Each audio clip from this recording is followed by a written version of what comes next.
So question, we're all at the age where we're starting to lose the people closest to it. But the truth is we don't really realize how unprepared we are until it actually happens. So how are we facing that reality? What's good, peoples? Welcome to the Hun Life Podcast, Podcast. where we have real, raw, authentic conversation as a millennial couple. Raising family, building legacy, and breaking the cycle. It's time to heal our generation, One conversation at a time. What's good, peoples? Hunt here. Hey, y'all, it's Kiki. Welcome back to the Hun Life Podcast, episode 51. Will Anderson Jr. Ooh. From the Houston Texans to defensive end this year.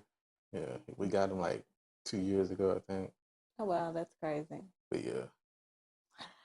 Well, on this episode, so question, we're all at the age where we never thought we would be, where we're starting to lose the people closest to us.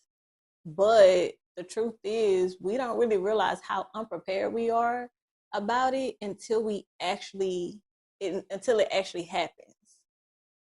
So how are we facing that reality? Because as a millennial, I don't think we were properly prepared to really learn how to deal with like grief and losing the people that we grew up with or the people that our parents and loved ones and just in general. Yeah. But before we get directly into this topic that's going to be about grief and how millennials pretty much prepare themselves or they deal with it. How unprepared we are to deal with it. Unprepared. Because clearly we have to be unprepared if we're having this conversation. Yeah.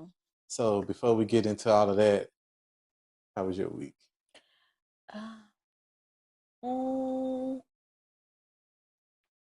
My week was busy. We had it busy? Yeah, we had a busy week. It was busy. Behind the scenes, busyness. Yeah. No, it was. That's true. It was busy. Yeah, that's probably what I'll stick with that. It was busy. I've been listening. Just on get fine, y'all. But I'm happy you're here talking to y'all. I really want to talk about this topic. Like we've been trying to get to this topic. So I'm really excited for the topic. But my attitude ain't been the best this week, but I digress. Yeah. You gotta follow I'm the key for the background of that. But yeah. These were the topics that she came up with during our break. Yeah. So, and I was like, shit, we can do it for episode 50. But she was like, that's a little too heavy to come directly back and get back into the groove with. Yeah, I didn't want to come back on a down note. So like I wanted to pivot. I wanted to come back with something happy, a little bit more upbeat, and then bring y'all down a little bit. Okay, like, but I do think it's because it's just so important. True. So, how you want to get this started? We can. That's how prepared we is. We actually wrote some notes and everything to get it. So, the first question I asked, because I really wanted to talk about it. Like, I was really. So the thing is, and I guess I go first because it pivots into ride with me. So I feel like as millennials, we were not fully prepared to deal with grief and to deal with losing people, because growing up, you don't really see that side. Like, I don't know about other people, but I never really saw my parents sad about losing people.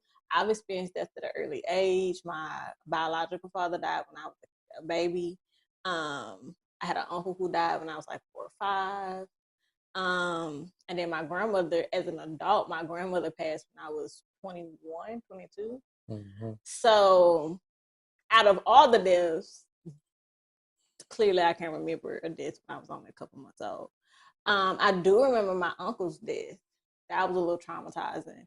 I think it was just because you didn't understand what was going on. Yeah. So as a kid, again, I was like 4 or 5 at the time. So it was weird, right?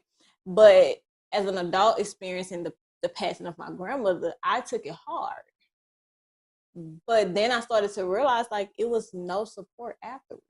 Like everybody kind of just goes in their separate corners, and you just are left to deal with whatever feelings that you're having to yourself. And for some of us, it could be healthy, and for some of us, it's not, right? And sometimes it can be unhealthy because we don't have the tools.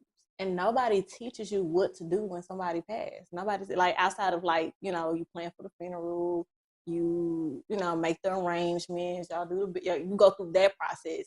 But afterwards, it's just kind of like it's over. Like the person's gone. Like you almost never speak to them again. And I think that's always been the part that bothers me about it. So I think it's just the fact that the lack of education to deal with it. Yeah. You know what I'm saying? Like, oh yeah. Oh, I know what you're saying. I understand what you're saying because all right, so what I could have been like maybe like 7, 8, somewhere before. I know it was before 10. We had our grandfather that we actually like grew up around. Grandpa Dip, Papa Dip. He died. Then it could have been like that 10 or 12, somewhere around up in there. Then we had Papa Henry die. So then after that, kind of sort of was a little chill. Then oh no, because was it like 14, 15, or 16 somewhere? A little bit later than that, then we had Uncle Wayne, Medea, like no, I knew you then. You was an adult. You skipping. wait for who? Not for Uncle Wayne. Uncle No, Wayne, but we were still Medea, younger. I met her. Yeah, so yeah, Medea was up when I was much older. Uncle Wayne. Then we probably get to Medea. Then we get to Papa Johnny.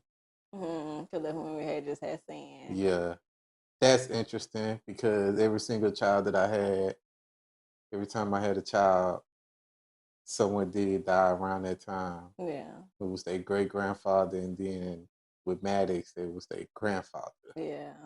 So yeah, that's interesting.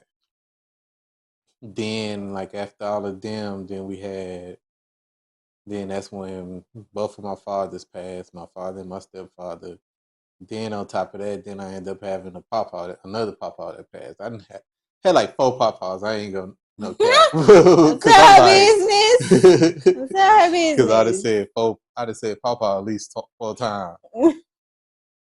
But hey, they all was like pretty much they had something meaningful that's been around in my life. Yeah.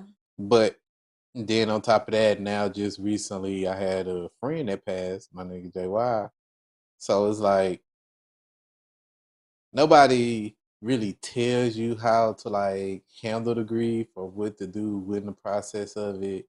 But I think once you kind of you never really get over it. Yeah. You never really That's the thing, fully yeah. understand it some of the time. Yeah. Especially like when you're close to certain situations.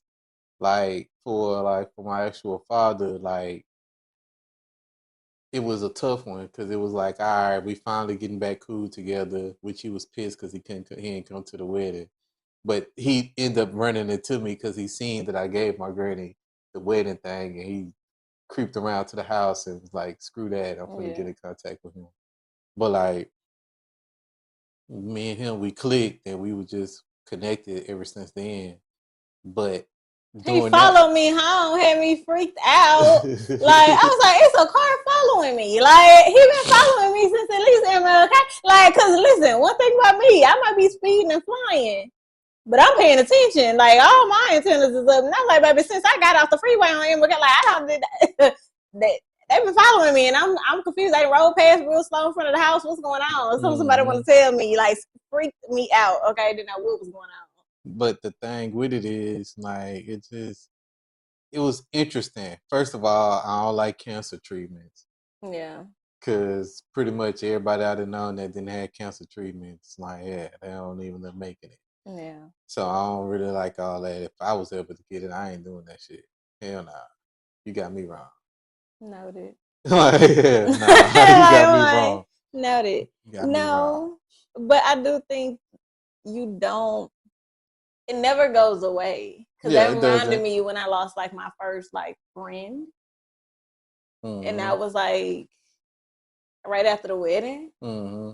Like, and like that was wild to me because I had just talked to her the day before, RP Vero, but like that was crazy. Um, and some, even with my grandmother, I thought maybe because it was such a, like you said, close to it.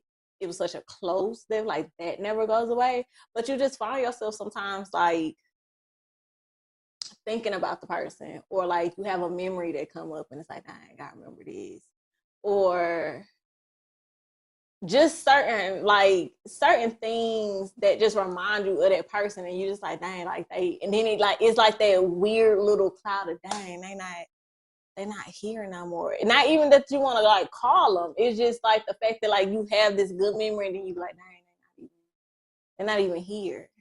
Like, it just, it goes from happy to soulless. Yeah, because I'm about to say, because shit, since my birthday coming up, I already knew JY would have been texting me, what your hoe ass doing, bitch? Like, because that shit, we Houston, so Yeah, everything's a hoe and niggas be bitch. Like, regardless of the fact. yeah. It ain't no disrespect or nothing. That's how we talk. Like, No, and I think because now that you named the deaths, I'm like, you went through a lot of deaths, but like yeah. but you didn't say whether they were like childhood or adulthood. But I like I went because I'm from here, childhood on up. yeah. Man. So I'm like, because I'm like, in my adult life, I feel like I got this earlier on than everybody around me. It was like, dang, like why not like why none of y'all people ain't going, but it was like, why am I the only one? Because I was in my 20s, Yeah, like, but even in your adult life, you only experience like two. It's been about four for yours me. ramped up, yeah. Like, Well, because then Anglo died, that's passed. two. No, Your in my granny? adult, my Yeah. granny, my friend, Oh yeah, that's three. Glow, Yeah. my grandmother on my dad's side Oh yeah. passed. Um, so it's been people. My papa had that passed too. Like when I was pregnant, that's crazy. When I was pregnant with Santana, Yeah. like the person I would consider my papa, he passed when I was pregnant with Santana. So I was like, oh, that's crazy. I had a couple aunts, but like close ones that like really was like yeah, I would say like four. But they always came at the most random times. I Mm-hmm. don't feel like I think the lack of support during those times was the hardest. And I Yeah. think the thing that our culture, I can't speak about other cultures because um for our culture, and I have a weird perspective because I'm from Louisiana. So when we do burials and funerals, we do it a little different because it's a celebration and we really kind of make it there down there. Like it's a thing, right? Versus down here, everything is real like sad. Somber. So I think that culture thing is a little different. And then like the older generation, like I said, like once you gone, they don't talk about you no more. Mm-mm. Like your name is, it's almost like your name is forbidden to say. They just, you go away. Like you already gone and now you just go away. Like it's like you never exist. And that scares me with the older generation because for us who are losing people now that we have kids, I think about, baby, don't put me in the ground and forget about me. Don't do that. Visit my grave. Put flowers on my, let me know you still thinking about me, more me till you join me. Cause I forgot my Uncle Rod. Like, so it's And these have like, been yeah. recent, like these, Since like, COVID, it ramped yeah, up it pretty ramped up. much. So a lot of these passings, like, because 2021, yeah, 2020. Mm-hmm. 2020 was Anthony. Yeah, right at It the was beginning of the Glow. because he passed right before COVID Yeah, lockdowns and him and all Aunt of that. Glow. Yeah, So yeah, before we even knew what COVID COVID was. was. Yeah, him and Aunt Glow passed because they passed the week apart. Mm-hmm. And then the next year, Yeah. Tori. Yeah. And then So yeah, because I lost two fathers in back to back yeah, back type to shit. back. And then Papa And then Peter Papa Peter was the in the next middle of year. that. No, he was the He was next the year next or the year. year afterwards. He was one of them. But he was around that time too. Oh, it's blocked. You can't even see it. So yeah, like Because then 21, 22. after Anthony died, his mother died a couple of Yeah, right months after. later. Yeah, sure did. Maybe a year later. Yeah. Yeah, because that Everybody year, was, like, yeah. And so for that caution to be like what it is, like they just don't tell you how to navigate. And you would think, like, especially when Anthony passed for sure. I remember just kind of because I was pregnant, so I'm already emotional. And then I knew that's something that he wanted to hang on for because he wanted to see Maddox. He made that very clear. I feel like they met somewhere in the middle because baby, I still feel like that man has his personality. Like it's crazy. But I felt like the band and the support should have been a little bit better than what it was on like both sides of the family because it's like for you it's just a big passing. Like this your dad. Like it don't get besides your kid and your parent, them is probably the biggest passings you ever gonna have. yeah. So that was one. And so now not only are you losing a parent, but like Santana was old enough to understand exactly what was happening. Building a bond with him and everything. Yeah. So now that freaked him out. He don't even do funerals like that no more. Like that freaked him out. But it was also explaining to him what happened. Like, yeah, you know, you don't get to see Papa Anthony anymore. And that was a hard conversation. I don't even think I was ready for because I could see the emotions. And I knew he had questions, but at the time he was like 6. Yeah. So and this he was didn't know somebody how that to. was coming with me to go pick him up at the school and stuff like that. So yeah, he was Yeah, always there. he loves his Papa Anthony. Like during that time he was a very active Papa. Like he was. Like he was active. Santana loved him. Like they had a bond. So I'm happy he got to experience that. Yeah. And he would literally spend time with Santana. Like he would play with him. Like Santana loves his Papa. Yeah, even after coming at the chemo and tired of shit, he'll still come over there and hang out with Sam for a little bit. Everything. Yeah. So I'm just kind of like having that conversation was extremely hard, especially because I know he was young and he had questions that he just couldn't articulate. Yeah. And so my hope was for the family to kind of like band around y'all because I was pregnant. So it was also only so much that I could do because I was pregnant. And then my best friend, she had just lost her grandmother. So he went at the time that we were mourning, she was mourning. But I mourned different because this wasn't my first rodeo. I had already lost my grandmother.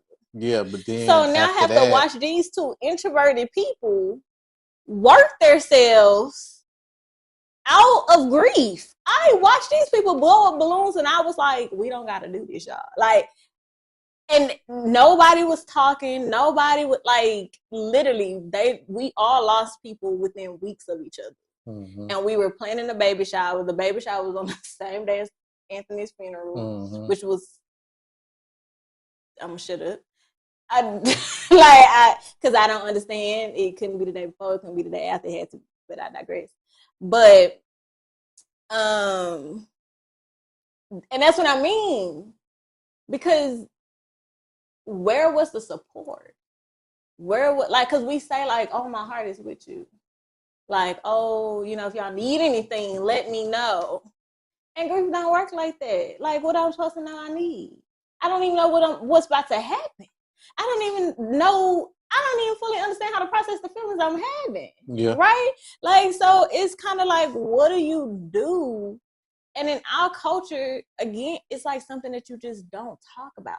And so now you have like us as adults who lose people and we don't really know how to navigate it. Like some people don't visit the burial site because it's still taboo. It's still touchy. Like, I don't want to. Like, it makes it too permanent. And even though you know in your mind it's permanent, it still makes it too, like, I'm just not ready. Because I remember the first anniversary of Anthony's passing in Maddox was like one I wanted to go to the gravesite. I was like, we should take balloons, like we should, take Maddox. That way, just like commemorate something, right? But everybody was just like, it was like, this ain't the time. Like, just the vibe. It was like, yeah. And like, I broke down for Anglos because they all happened around the same time. Mm-hmm. And I was having an extremely bad day, didn't know why. And then I looked and I'm like, she passed. It's like the anniversary of it. And I went from wanting to go to like, I'm not ready. And like, I had a very hard time because then I had to process in the past year of her passing. I did not process that because I had so much those other things going on. I had a baby.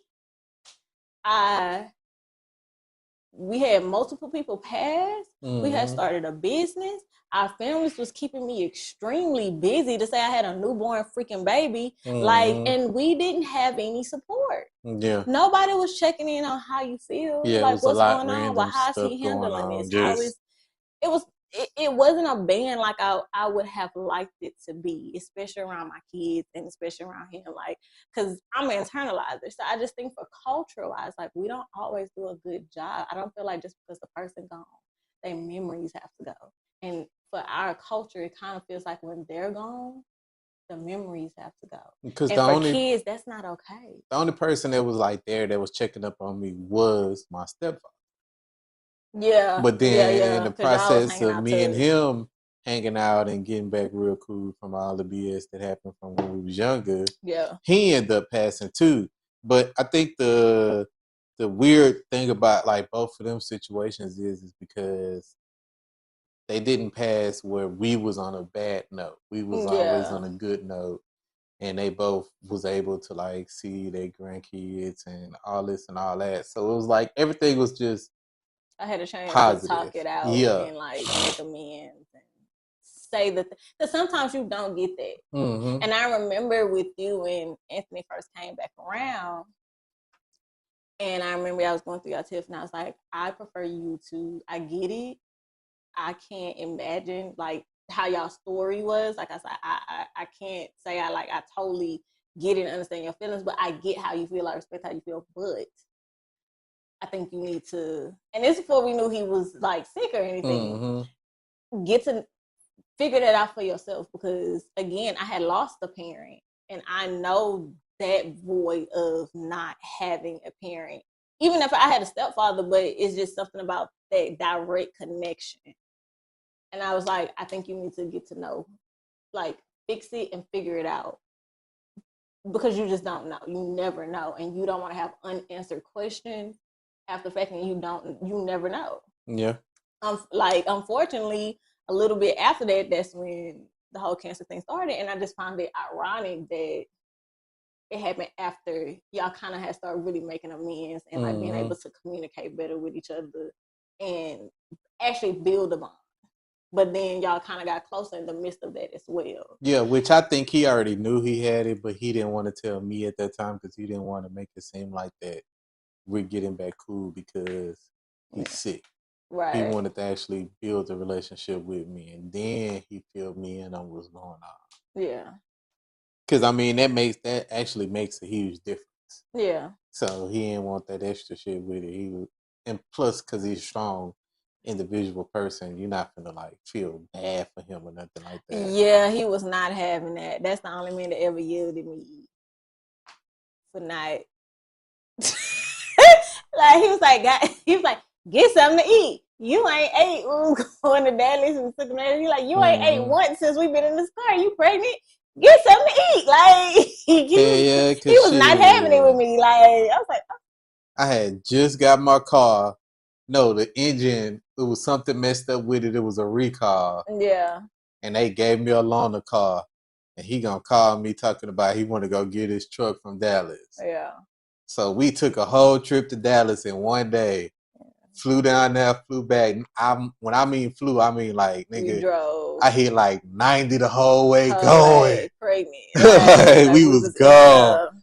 We left where like 6 o'clock, 7 o'clock that morning. Yeah, we Got was there out of here by like 5. 12. Yeah. Chilled Then out there back. for a little bit, and then we got back out here back in age by like maybe like 7, 8 o'clock. Yeah. But and she drove all the way back from Dallas on Yeah. in Santana. Yeah. Pregnant and all. Listen, baby, people had me going through it, okay? But I think in our culture, like because of the shift, and I think for kids it's not fair, right? Because we are supposed to keep. How do you keep the memories alive for your kids? Like I don't want my kids to forget their papa because unfortunately, Mandy's never got a chance to physically meet him, and then Santana got memories of him, but he was so small; those memories can easily fade. And I feel like it is up to me to keep that memory. But that's right? why we keep them on our mantle so that they always seen. Whether you come in or you going or you just in here, you're gonna always see them. Yeah. And then it also leaves this space and open for them to talk about it and ask the questions so we can explain to them with who they are and what's going on and what happened during that situation. Yeah.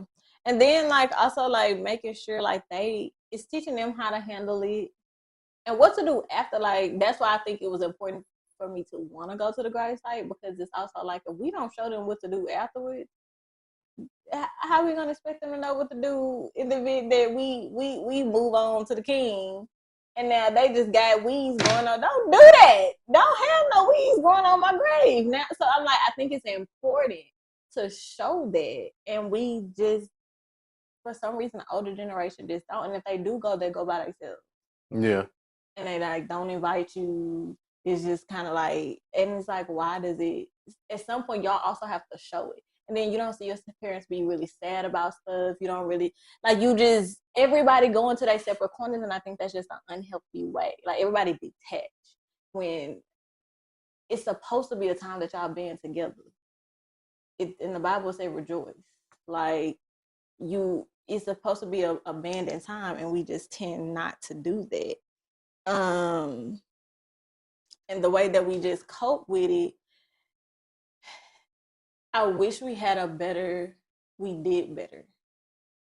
Because even with watching y'all like you and like Elena go through the process of like processing the grief, because it hit y'all hard.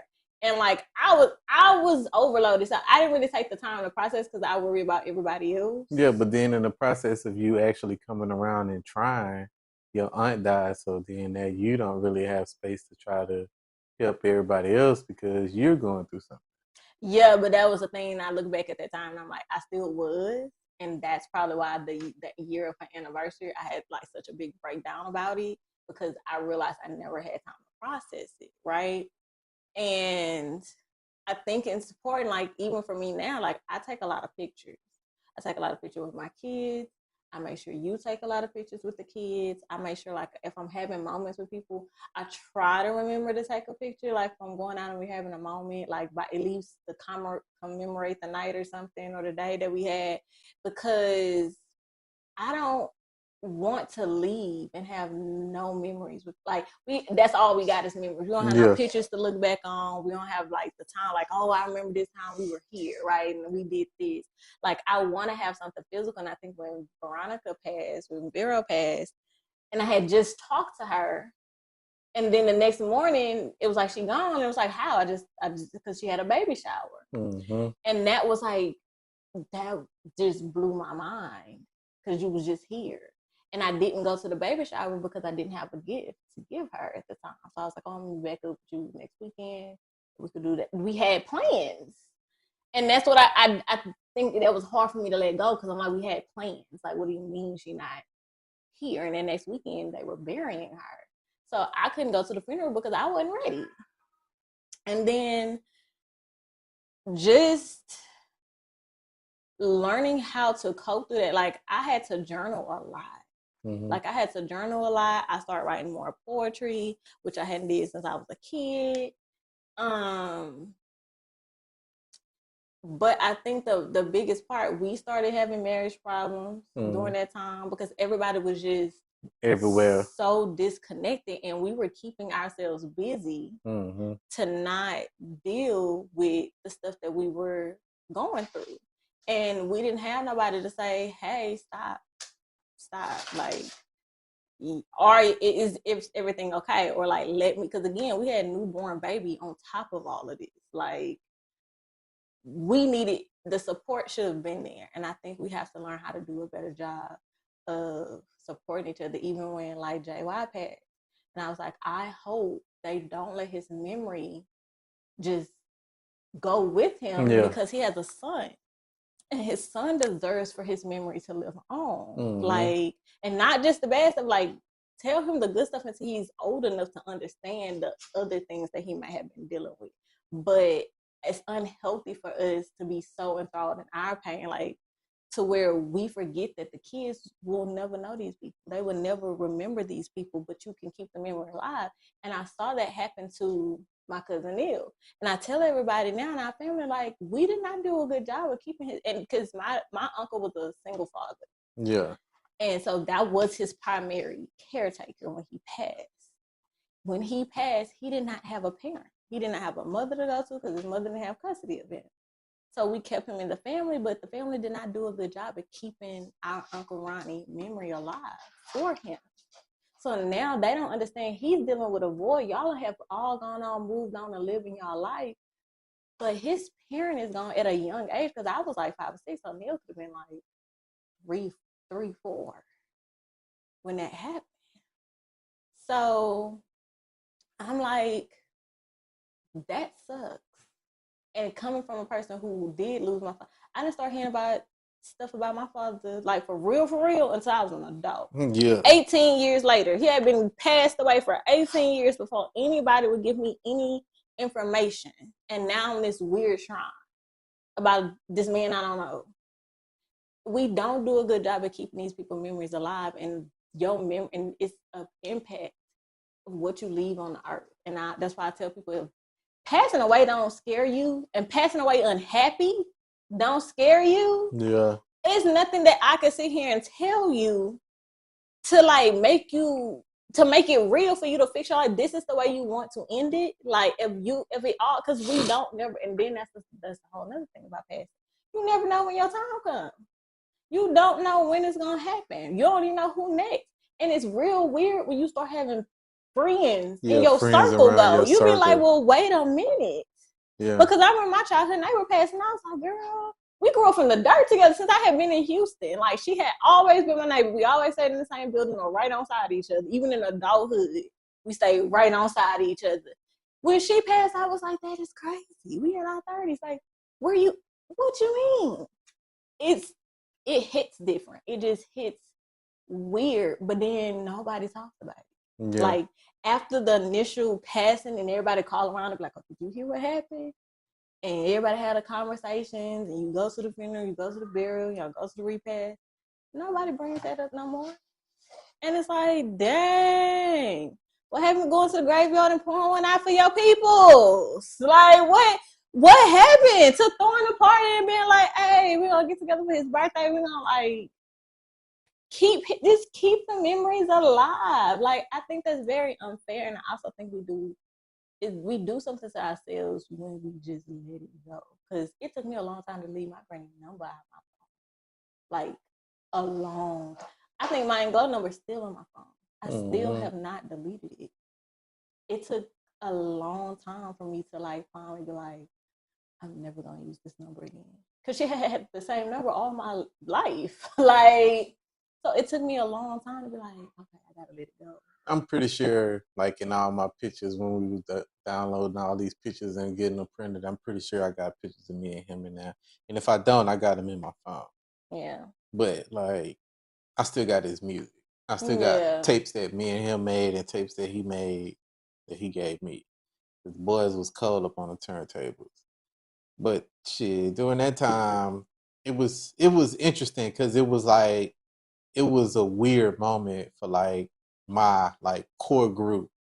We all pretty much was like on some, like, we're trying to like build back to how we was to a certain extent, because everybody kind of grew apart. Reflecting. Because before he ended up passing, but everybody grew apart because I mean everybody we pretty much getting older. Mm-hmm. Most of us then we all pretty much then been married and we all got kids. So everybody out here just raising their kids, getting their shit together. And it was like everybody was starting to back talking again. And then out of nowhere it happened. It was like, dang, that's crazy. And that tends to be what happens. Like, it's something weird about like when everything is trying to make a joke, and it's like something has to go in order for the joke to happen. But then like the joke ends up reverting everybody back to their point. Yeah, because I was gonna call boys like literally that week because I just heard that his tea lady had died. So I was gonna call him to check up on boys, and shit, he was gone. Like I get the phone call, I get the text message and the phone call. I'm like, dang, that's crazy. That took me back for a second because it was like, my nigga, like that's the wild way to go, especially from all the crazy shit we done always done. Yeah. From it's crazy. Yeah. No, I think that um the reflecting part, because it's this reflection period I think you have Mm-hmm. when somebody close to you pass, and or at least I think you should have, at least like maybe everybody don't have it, because I really answer that question. Do y'all have like a reflective period when somebody passes and it makes you reflect back on where you are in life, how you live in your life, what you may want to inspire to do better? Because they call it something, I can't remember exactly what they call it, but they do call it something, because it tends to be how you end up going to handle the grief process. Um, and I think if you don't have a reflective period about it, it turns into like a you going. Are you really living life? Because life is literally we put here to live. We're put here to make the mistakes, to go through the journey, to have the ups and downs. It's all a part of the roller coaster: happy, sad, good, bad, fall out. Like, we're meant for that. But I think the part again where we miss it is we don't have, as millennials, we don't have support. We don't have a community anymore. We don't, and we don't do it with each other. Like, it's just like, oh, like I said, everybody say, "Oh, call me if you need me." Yeah. That's the support. The support is call me if you need me. And it's like, I So don't know, because even all of like I think what you, Peter, Jamal, like all of y'all have lost your father. mhm. But how is that like? And all y'all did it happened at different times, like Yeah, but years a couple of apart. years apart, if like maybe year, 2 years apart. So I'm like, it should be. I don't know. I think just on the outside looking in, even with me, like it's just weird, because it's like we should be able to like lean on each other and be like, or you should be able to call them like, yeah, you not really processing real big, but you can't really tell people that, because like you can't tell people how to process. Because you never really know how people are processing it. So I think that's we the don't hard ask part. either. Yeah, because that's a It's hard, touchy. yeah, it's Yeah, a it's a hard hard conversation. conversation. So Yeah, it's like you it's tend to believe that people are doing well or people are handling handling their best of their abilities, and if they do need you, they'll lean up on you, and it's just there for you to be open to have a conversation. But will they? Do you have the capacity to take on somebody else at that moment?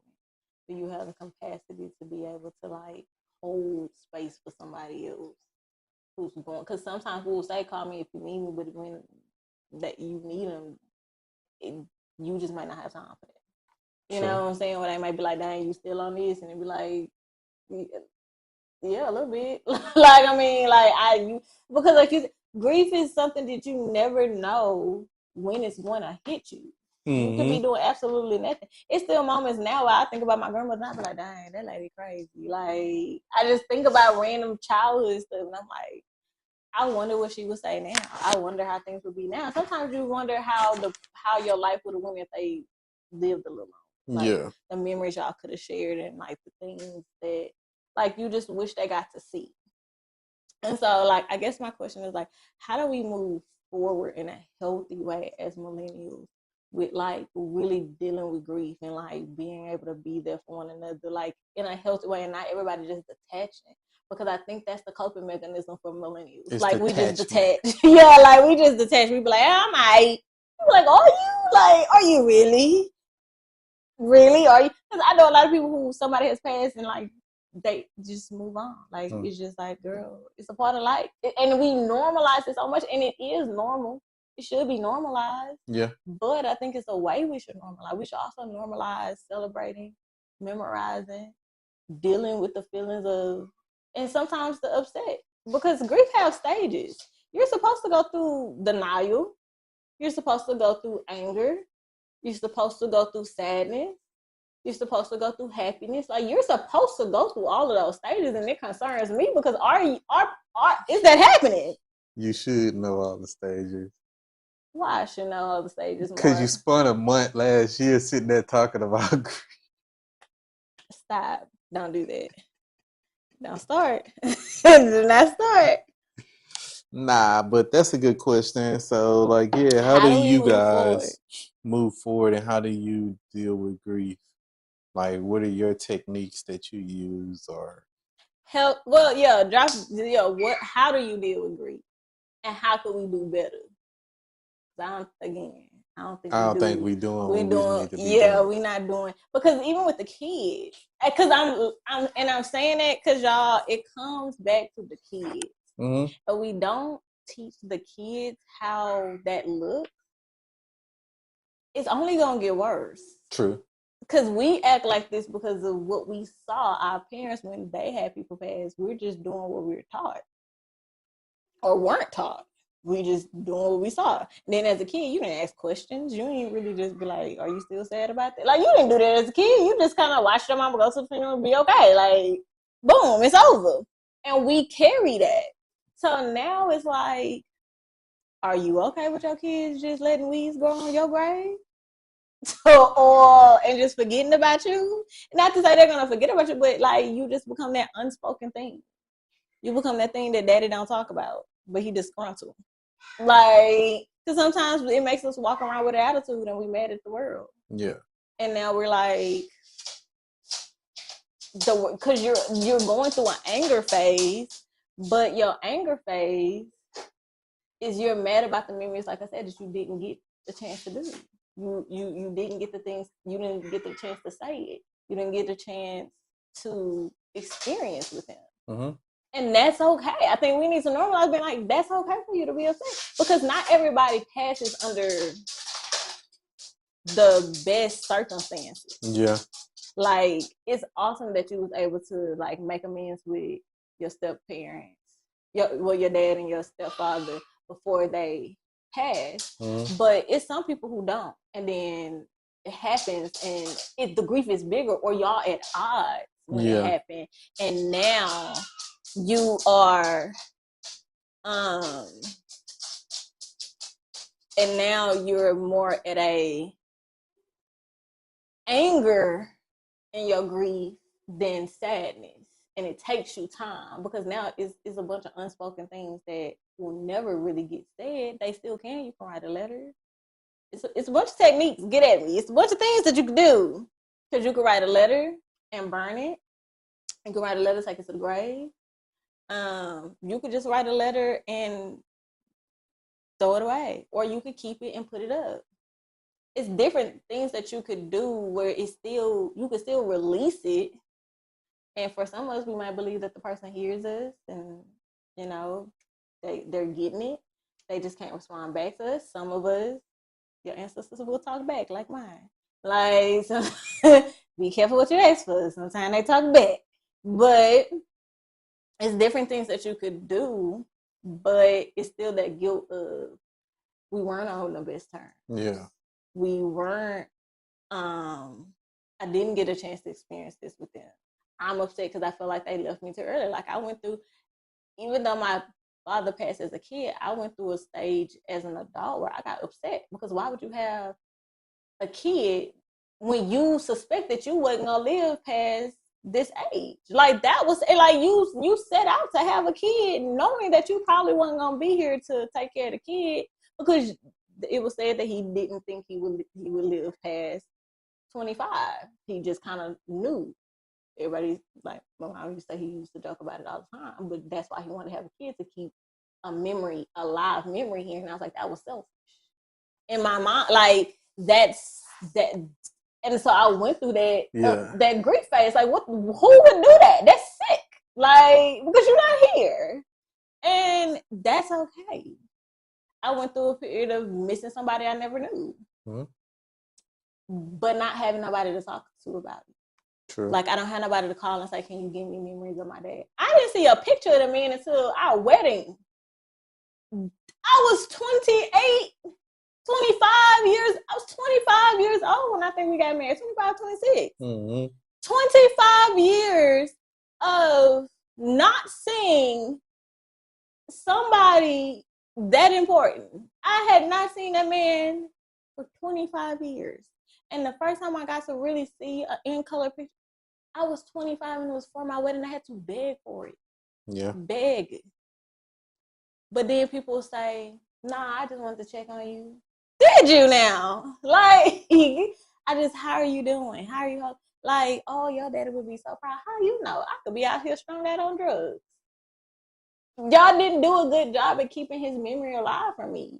Y'all didn't do a good job of making me feel connected. And that's what I'm saying with culture, it happens a lot. So how do we fix that so that our kids don't have that sense? And if, like for JY, he has a son. How do we fix it for the kids who have lost parents? Yeah. How do we fix it for, like, to make sure that they do feel still connected? Like you have the tapes. If he was to get older and say, hey, I heard you and my dad was, cool back in the days, do you happen to have anything of you? You could say, yeah, I got old tapes of his, right? Like, here. Yeah, most definitely. Like, that's something. But if we don't just let it pass with them. Don't let their memory and the things that they did, because we are here to put an imprint on the world, no matter how we do it. Yeah. So don't let it pass with them, and you should care about what your impact is, because what Tori's funeral taught me, I have never, and for my granny, because baby, the town came out for her, baby. She had people coming in for hers. Like, the church wasn't even big enough for her funeral. Shit, church damn near wasn't big enough for Tori, and too. Then Tori, and he had a mega church. That's what I'm saying. And for my granny, I don't think it registered, because we were so in it. I wasn't paying attention of how many people came to just say their last goodbyes to her, because it meant so much to them. And she had raised a lot of kids. Like, a lot of people had a lot of memories of childhood with her. She had a bunch of kids, right? And I didn't think much of it because it was a small church. Mm-hmm. But then when we went to Tori, and it was in a mega church, and I saw how many people came out. He had the fire department. He had the police department. Baby, they showed up and showed at for Tori Senior. Do you hear me? Trail ride friends. Yes. Like, I was in there in tears because. And then, like, his wife and stuff, like he had his wife, his ex-wife, all his ex-wives pulled up. That's what I'm saying. Like, the man was lit. I ain't gonna, he went out good. Do you hear me? I was just like, this is the impact that I would want to leave, right? Like, I don't want people to be like, oh well, or not, because there's people who don't want a funeral because you scared ain't nobody gonna come because you've been a crappy human being, or you lived a mean life, or you did a whole bunch of people wrong. So there's more people that's probably waiting on you to go than that's gonna miss you when you're gone, right? And his passing, when we were at that funeral, I was like, this is what I would want my legacy to be like. Like, I would want people to show up and show out, and like, they had people come up to the mic to, tell stories about him. Even like the nurses, they had got to know him while he was in the hospital. Like, it was beautiful. And then like he had lived a full life, even though he had the things that happened to him in his life. The way that his wife orchestrated that stuff and like was able to show his full story, and then have this big church full of people who was there to back up the legacy that he left behind, that was beautiful to me. Like, I was like, he literally lived out his life, and at least he he seemed like he passed in a peaceful way. He was happily married. Like, he got to make amends with you. Everything wasn't perfect with everybody around him, but for the most part, he was at a peace with that. He was like, this is just okay. Like, he and understand everything that he needs to understand. Yeah, and I think that I was like, dang, I want to leave something where people miss me, and I make it's just an impact, because you don't see that all the time. You don't see the impact. People come for sympathy sometimes. People come for different things, but I think that was probably the first funeral I went to where people came because he impacted them some type of way, and that it clicked for me. I was like, I would want that, but I don't want people to be sad. How do you want to go? Do you have y'all talked about that? If you have a spouse, how do you want your last send off to be? Because for me, I talk about it a lot. Don't send me. First of all, I don't have people at my funeral that I ain't like. Don't be saying y'all would have got it together. No, if I didn't like them by the time I was gone, they finna have to deal with it. Don't be trying to don't sugarcoat nothing on my behalf. It was what it was, and they finna have to just deal with that on their own. Don't put that on me. Don't be like, it would have been okay. She would have forgave you. No, I would not have. No, because I'm not that type of person. I don't live my life like that. If you somebody I really want in my life, you would be here. All I just need is to make sure the hearse got swingers, some swinging for me, and Young Jeezy, R.I.P. just killed the club. Yo, he been saying that for years. Like, since that song came, I promise y'all, true story. It has not changed. That and so real. That is so real. So real, DJ Screw.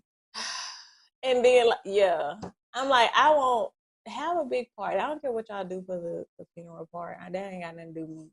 But the repast, like, have a party. I don't even care about a funeral, because y'all know I don't like graveyards anyways, but I also don't want to be cremated because that scare me. So, do what you got to do. Maybe put me on one of the ones with the building, maybe not like on the ground. I don't know. That's whatever you want to do with that. But the repast, have a funeral. I mean, have a party for me. Like, have all my favorite stuff. Have shrimp, have seafood boil, have like all the Cajun thing, cakes, pies, because I know I like my sweets. Like, have all the things, like, laugh. Like, don't come here and just be like, I want some food. Because repasses be just, I be like, baby, I'll skip that. It'd be sadder than the funeral. I'd be like, I don't want to be here. This is, because now we posted up outside okay. for JY. Like, for my granny, I was outside. Yeah, because all the older people was inside. So yeah, we was just posted up outside talking shit. Talking about JY, talking shit. Yeah, if you not crying from laughing at my repast, don't come. Don't even come. Like, I want y'all to be sharing memories, because I'm pretty sure I done gave y'all some. Mm-hmm. If you know me, I'm pretty sure if we real cool like that, we didn't laugh till we cried a couple times. Like, I want you to bring that back up, and I want you to do it like I'm here. Like, I want everybody to go around and share their stories of me. I want everybody to say the craziest stuff that they know me to do. My temper, like, do all the jokes, like the Janine Aiko song. She has a song, and I want that song to be played. Party Hard for me, because it's like a song where she tells you exactly how she want to go out, and I love that song. I'm like, yes, like.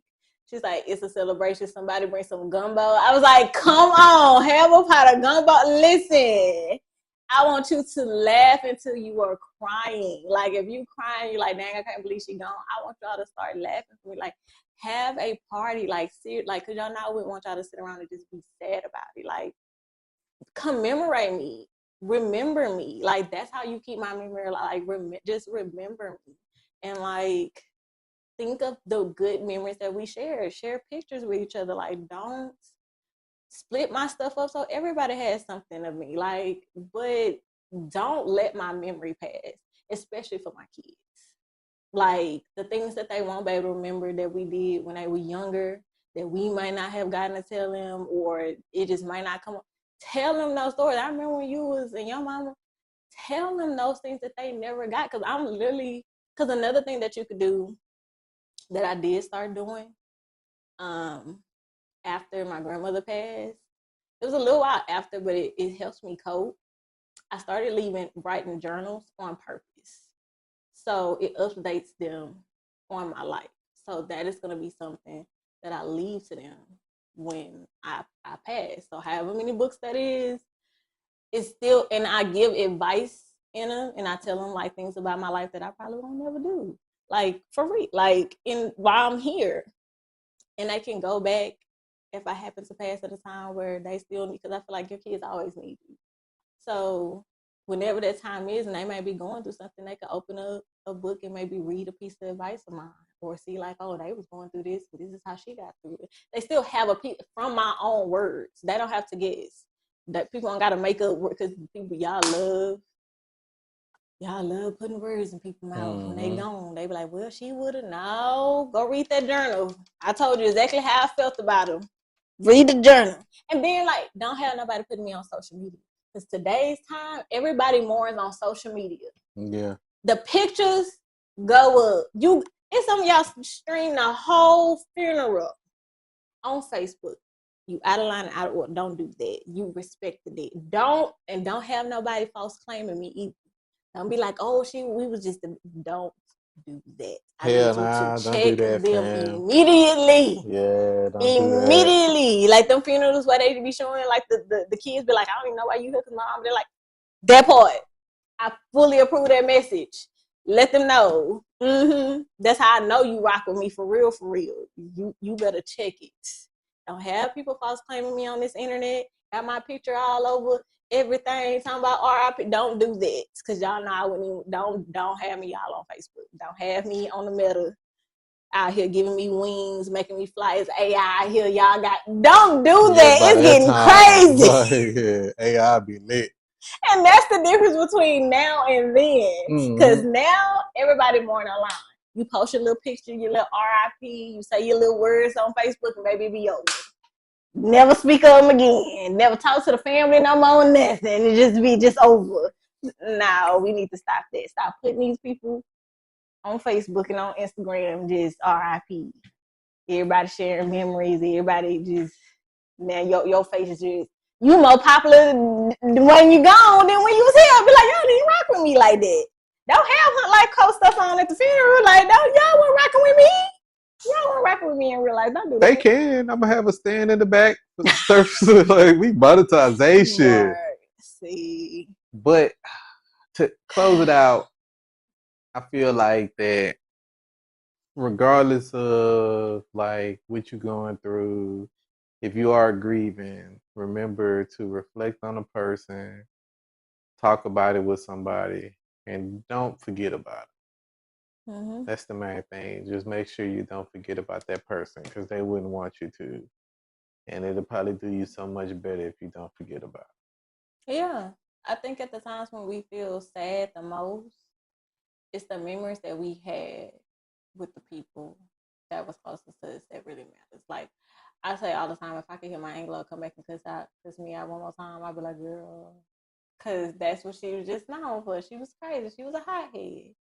And I'm like, now I laugh at it, because I'm like, I think about some of my arguments, and I'm like, girl, and you can find peace in those memories. The problem is when, like I said, when it doesn't happen under like conditions that were necessarily the best. And you're like, I wish we had time to reconcile. I wish we had time to work on it. I wish we had time. Take that into how you live your life. it. I think we need to start letting that teach us lessons about how we live now while we are still here. Make sure you reconcile with the people that are still here, that you can tangibly touch and you can tangibly reach out to and say, I want to have a better relationship. How do we make this work? I don't want to live my life unhappy. Can we do this together? We need to do this apart. How can I make my life happy and live it to where if I was to go today, I would be okay. I would be at peace. I'm in a happy place. I would be okay with how I live my life because, some of us believe your spirit just float around when you got unfinished business here. Some people don't want to leave because they don't feel like it was their time to go. I don't want to feel like that. I don't want to feel like, dang, it was someone like, yes, it's more I want to get to do. But if God says I done did everything that he put me here for, then I want to be at peace with that. Like, do the things that you wish you would have done when those person was here. Take that into how you live the rest of your life. If it's taking more pictures with the people that you love and care about, you ain't got to put it on social media. There's a bunch of pictures I take and don't put it on social media. Mm-hmm. Just have it for your own records so you can look back and remember like what we were doing, or just a rant. Like you ain't took a picture. Because Mark don't like taking pictures. I randomly just take a picture of him just because I'm like, I don't take a picture with you all the time. Like, just outside of a setting, right? Like, just to remember you in your natural setting, like your natural vibe. Like, do those things. Make the relationships work now that can work. And then if they can't, do what you have to do to make your life worth the living. Because we all are not just put here to live to pass. We're put here to live it to the fullest and then leave a legacy of something, an imprint of something. History lives forever. So everything that I do from this moment forward, since my grandmother has passed, I have made about a memory. I wrote the book as a memory. That's something that's going to live on forever. My kids will forever say, this is what my mom wrote. They can pass that down to their kids and say, this is what your grandmother did. Mm-hmm. This is what your great grandmother did. That's why I did it. Like a lot of things that we're doing is for the legacy. So they have that. And then I write the journal so that they still have a piece of my voice even after I gone, because I love them beyond that. Do those things now and stop taking life so lightly. I think we need to really just appreciate that life is a gift and we can control what we do while we here and who's in our life. Like, and really like hone in on what matters. So with that being said, I'm Hunt. I'm Kiki. This is the Hunt Life Podcast. Hunt Life. Live dreams. Bye, y'all. What's good, people? Before y'all leave, don't forget to like, share, and comment. Oh, and follow us at Hunt Life the podcast on Instagram, TikTok, and here on YouTube. Please hit the subscribe button. You can also find me at I'm the Key on Instagram, and you can follow us on Hunt Life Co. on Instagram and TikTok. and you can find me on Mr. Hunt Bubbles on everywhere. Mr. Hunt Bubbles on everything, and also Hunt Files. And don't forget, if you got any comments or any statements or anything that you want to leave us, you can always find us up on Instagram and Hunt Life the podcast. Have a great day, y'all. Bye, y'all. Hunt Life, live dreams.